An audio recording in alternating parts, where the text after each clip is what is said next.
Good morning, friends. Today we're going to continue with Junie B, first grader, Shipwrecked by Barbara Park. Chapter 3. VIRUS. It is still Friday. Dear first grade journal, we just came in from recess. We are waiting for Mrs. Weller to come talk to us about germs. May started holding her nose again. Also, Sheldon put another paper bag on his head. Today is an interesting day in room 1. From Junie B, first grader. Just then there was a knock at our door and Mrs. Weller came in. Mr. Scary went to meet her.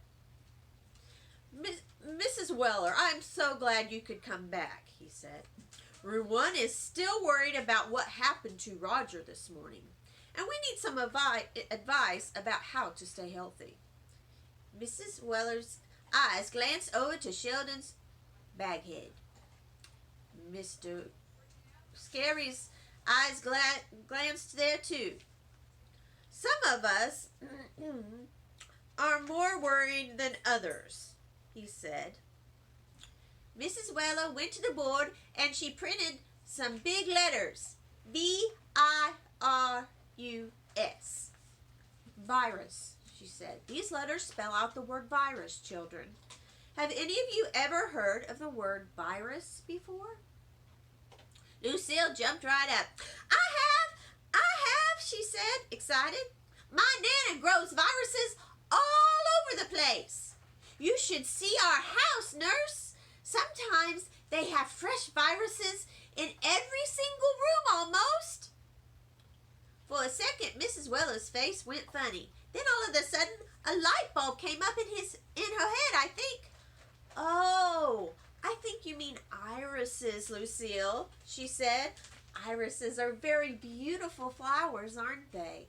But viruses are tiny little germs that can make people sick.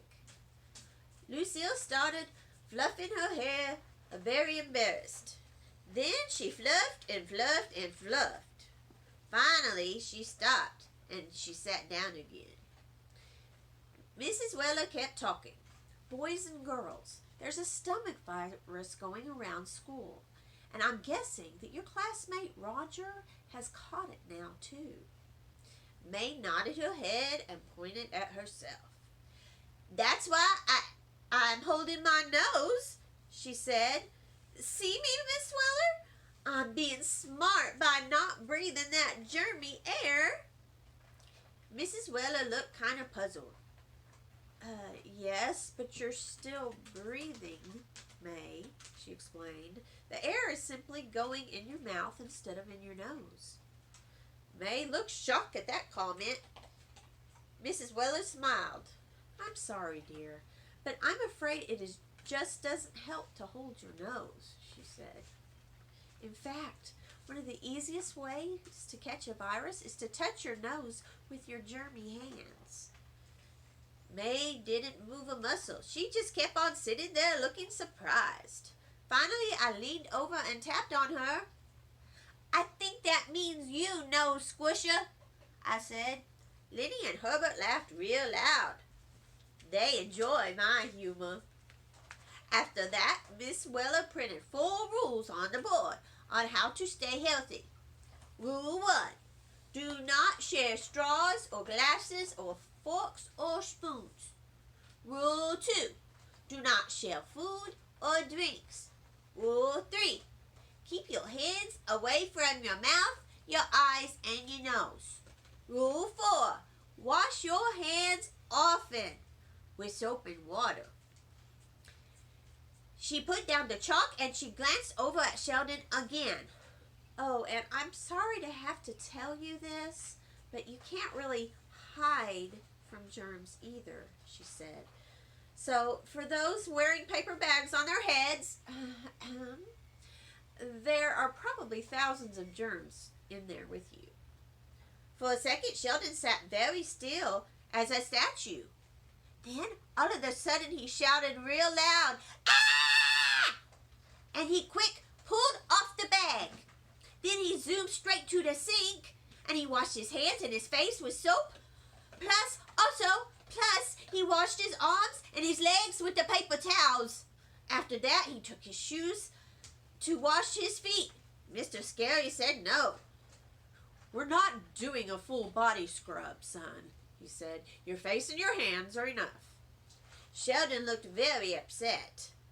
But germs can get on you other places too, he said. Like, what if someone drools on your arm? Or what if you get burped on? Or what if you fall down on top of a sick person and he sneezes germs right directly into your nostrils?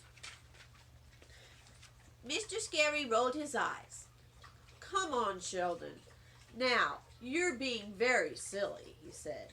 You've been around for a long time, and believe me, no one else has ever sneezed germs directly up your nostrils. After that, he took Sheldon's hand, and he sat him down again. Pretty soon, Mrs. Weller had to go back to her office. But before she left, she took us to the sink, and she showed us how to wash our hands the right way. Room 1 lined up and washed very perfect. Then we waved goodbye to Mrs. Weller. We were sad to see her go, 'cause now we have to do schoolwork probably. Only here it was, and we didn't even know. Mr. Scary had a happy announcement, and he'd been waiting all day to tell us. Boys and girls, I know we have pretty rough morning, but I think I have some news that will cheer you up, he said. He smiled. In 2 weeks, our school is having an event called Parents' Night. Have any of you ever heard of Parents' Night before? Lenny quickly raised his hand. I have. My sister told me all about it. She said Parents' Night is the night when parents come to school and they poke their noses in our business. Mr. Scary did a little frown. Yes, well, I don't think that's the best way to put it, Lenny, he said. Your parents don't come to poke their noses in your business. Parents are interested in what we do here at school. So sometimes they like to come to the classroom and spy on us, said Jose. Butt into where they don't belong, said Shirley. Invade our own personal space, said Sheldon. Mr. Scary closed his eyes for a second. Then he walked back to his desk real slow, and he sat down in his chair and ran his fingers through his tired hair. Okay, I'll get right to the point, he said. This year for Parents' Night, I thought we would be fun to do something special. So, I was wondering how you all would like to do and would like about putting on a play. My ears perked up with every word. A play? I said kind of shrill. A play, said Herbert and Shirley. A play, said May. Then, all at once, room 1 started clapping and clapping. A play! A play! A play! They shouted. Yay! Yay! A play! I sprung out of my chair. I know lots of plays, Mr. Scary, I said. On account of last summer, I went to the real actual children's theater, and I saw a play about a mouse. And that thing was a hoot, I tell you. And so maybe we can do a mouse play too. Mr. Scary smiled. Yes, well, I'm sure a mouse play would be fun, Junie B. But since it's October, our play is going to be about Christopher Columbus, he said. We celebrate Christopher Columbus Day this month, remember? So Parents' Night will be the perfect timing. I thought it over for a second. Then I shook my head no. Nope, sorry, I think a mouse play is still the way to go here, I said. Mr. Scary said thank you for my opinion and please sit down.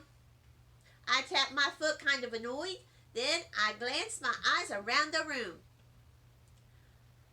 Okay, who would rather do a mouse play? Please raise your hand, I said. Mr. Scary snapped his fingers at me. Snapping means the conversation is over, I believe. Then I sat down. All right, friends. Hope you guys have a wonderful day. Bye.